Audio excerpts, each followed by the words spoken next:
السلام عليكم، ازيكم عاملين ايه؟ اللهم صل وسلم على نبينا محمد. النهارده هنعمل مع بعض الفراخ المسلوقه، وهقول لكم ازاي نعمل منها طبق شوربه طعمه وريحته تحفه.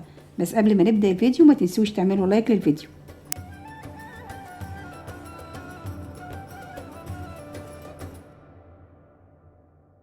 هنسمي الله.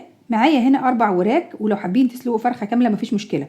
انا غسلت الوراك كويس جدا وشلت اي زوائد موجوده فيها، وبعدين نقعت الفراخ في محلول النقع. محلول النقع ده عبارة عن مية ضفت عليها عصير ليمون ومعلقتين كبار سكر ومعلقتين كبار ملح، دوبتهم كويس جدا مع بعض ونقعت فيهم الفراخ لمدة ساعة كاملة. وبعد كده شطفت الفراخ كويس وحطيتها في مصفى علشان تصفي ميتها. ودي أهم خطوة يا جماعة علشان ناخد في الآخر طبق شوربة طعمه وريحته زي السكر. تمام؟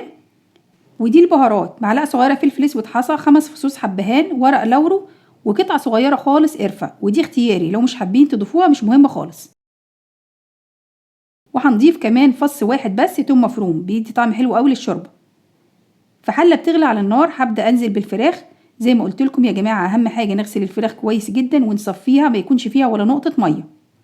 اول ما تبدا تغلي هشوف لو في ريم طلع على الوش هبدا اشيله، بس علشان انا كنت غاسله الفراخ كويس جدا مفيش اي ريم طلع على الوش زي ما انتم شايفين كده. وهنا الخضار عباره عن طماطم وبصل وجزر، هبدا اضيفهم على الفراخ. وهضيف كمان البهارات والثوم، بس اللقطه دي ما اتصورتش. وهضيف كمان نص معلقه صغيره فلفل اسود ومعلقه كبيره ملح، وهغطي واوطي النار خالص وهسيب الفراخ تستوي على نار هاديه.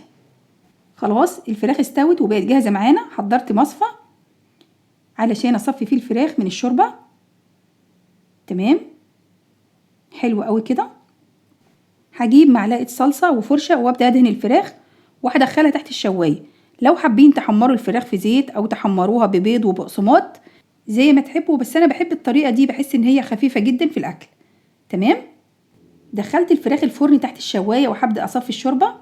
عايزه اقول لكم يا جماعه ريحه الشوربه تحفه، جربوها بالطريقه دي ان شاء الله هتعجبكم جدا. شايفين الشوربه قد ايه صافيه ولونها فاتح؟